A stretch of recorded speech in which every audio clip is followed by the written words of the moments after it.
Well, welcome back, everyone.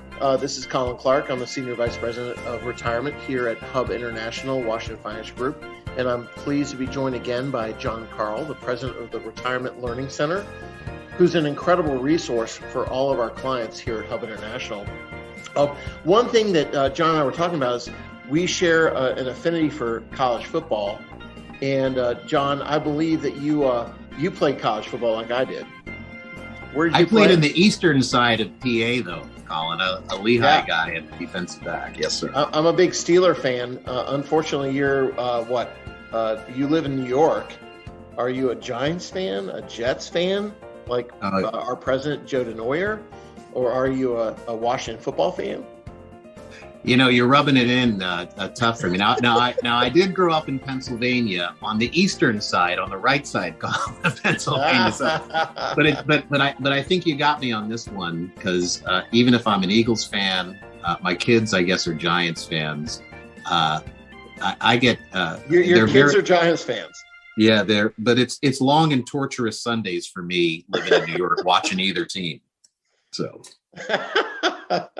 Well, we're not here to talk about football. We're here to talk about PPP. Yes, sir. Can you help? So we've done a lot of webinars. We've done a lot of great, education for our clients around, how this affects them from a commercial line standpoint, from an employee benefit standpoint, from a 401k standpoint. Can you give us some? Can you enlighten us a little bit about how PPP affects our clients on the retirement side of the business? Yeah, right on the money, Colin, and it's very sacrosanct. We talk about this all the time. You know, the PPP program was a great success. A lot of businesses took advantage of it. I know Hub International took a leadership position in educating their broad business clients, on the guidance. So a lot of organizations got PPP 1.0 lines, and those folks, Colin, we're really working with them right now to ensure that they're getting maximum forgiveness. And if they're not able to get full forgiveness, at least partial forgiveness. And what a lot of plan sponsors don't know, remember they kind of loosened the guidelines. Remember, we had an 8-week covered period that was extended to a 24-week covered period. We had a high hurdle of 75% payroll that was reduced down to 65.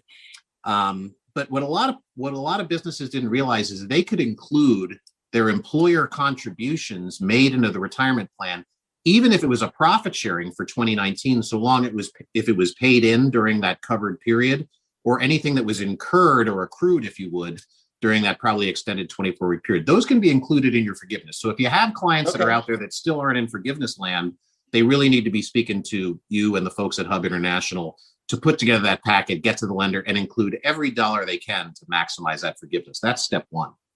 Yeah, we've definitely had several clients that have been dealing with that. So that's what, PPP 1.0. So you have PPP 2.0? Yeah, and this is under talked about, Colin. I mean, so like you said, you got to get everybody who got one in round one into forgiveness, and I know you guys do a great job at it. Make sure folks know that these other employer contributions, as well as state and local taxes and health contributions, can be done. But now we have the open window for PPP 2.0. And I'm shocked at how little is being discussed about it, but I'll give you the broad parameters. PPP 2.0, if you got one in round one, you can reapply. And there's some more. They've tightened it up a little bit, but there's still a lot of guidelines here. And I'll give you the broad brushes here. If you're an organization that saw a 25% gross receipt reduction in any one quarter by quarter comparison, like quarter one 2019 to quarter one 2020, or quarter two 2019 to quarter two 2020, 3, 4, et cetera. If you had one quarter that showed a 25% gross receipt reduction, then you are eligible for PPP 2.0, so long as you're an employer that has less than 300 employees. And if that's the case, then you're eligible for 2.5 times your monthly payroll during either 2019 or 2020, whichever is more favorable, up to a maximum of $2 million. And I'll give you one more caveat, Colin, because I know you guys are big and broad at Hub International. The food services industry and those folks that were affected in food service and hospitality, they're even broader, right? They have a 3.5 times average monthly payroll window there. So this is under talked about.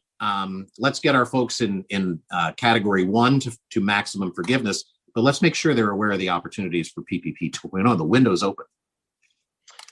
Man, that's incredible. John, thanks so much. I want to thank Columbia Threadneedle for giving us access to your expertise, and thank you for the Retirement Learning Center. And we're going to come back with some more great podcasts, and we're going to be talking about target date fund analysis and QDIA. But thank you so much for enlightening us about the PPP and how that's going to help all of Hub International's clients. So, John, thanks so much for the segment. Always a pleasure chatting with you, Colin. Thank you. That's going to do it for this week's show. Thanks for listening. If you enjoy our show, we'd love for you to subscribe on iTunes or wherever you access your podcasts. The opinions voiced in this program are for general information only and are not intended to provide specific advice or recommendations for any individual. To determine which investments may be appropriate for you, consult with your attorney, accountant, financial, or tax advisor prior to investing. Securities offered through LPL Financial, member FINRA, and SIPC. Investment advice offered through Global Retirement Partners, LLC, a registered investment advisor. Global Retirement Partners, Washington Financial Group, a division of Hub International Mid-Atlantic, and Hub International are not affiliated with LPL Financial. Global Retirement Partners, LPL Financial, Washington Financial Group, and Hub International are not affiliated in any way with the services offered by any guest on this show.